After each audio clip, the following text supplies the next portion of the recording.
to be able to control you.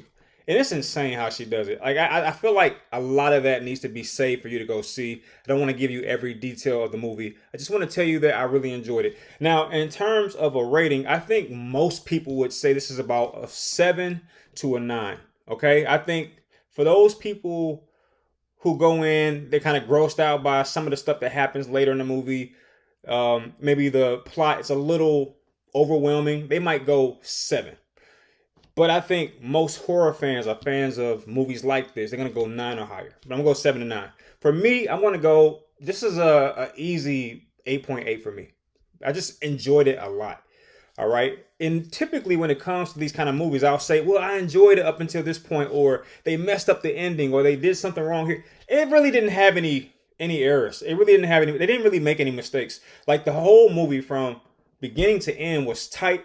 There was a very small sequence somewhere in the middle where I was like, okay, where's this going? But I feel like that's a compliment because they kind of had me guessing up until they revealed what they wanted me to know. And once I found out what they wanted me to know, it was off and running from there.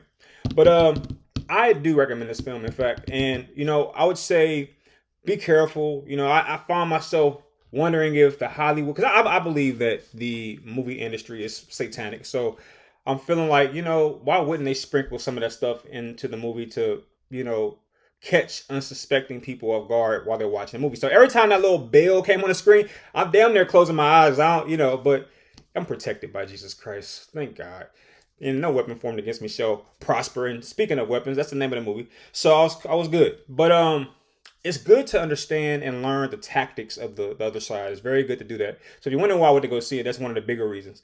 But let me give you a little bit more than that. I feel like somebody like, yo, Rick, I appreciate that, but give me a little bit more. Okay, I got you. A little bit more. So what happens is all these kids disappear out of the classroom. And you immediately think it's the teacher, but it's not. It's not the teacher. Believe it or not, it's not the teacher. I thought it was a teacher. It wasn't her. It turns out it was the little boy's auntie. What the freak? So there's one kid, Alex, and this is how you know the movie really stuck with me because I know their name. I know Justine. I know Alex. I know Marcus. I don't know why. That's how you know the movie was, gravitational. But anyway, the kids, mostly disappeared due to the one kid who wasn't affected. And that was the biggest question I had. Like, why was he the only one that wasn't affected? Like, when I went into this movie, I said to myself, obviously, this is about hypnosis because I saw a little bell in the poster, the movie poster. So I knew it was about hypnosis. So I said, maybe the teacher hypnotized all the kids and blah, blah. That is not what happened. So Alex, his auntie did it because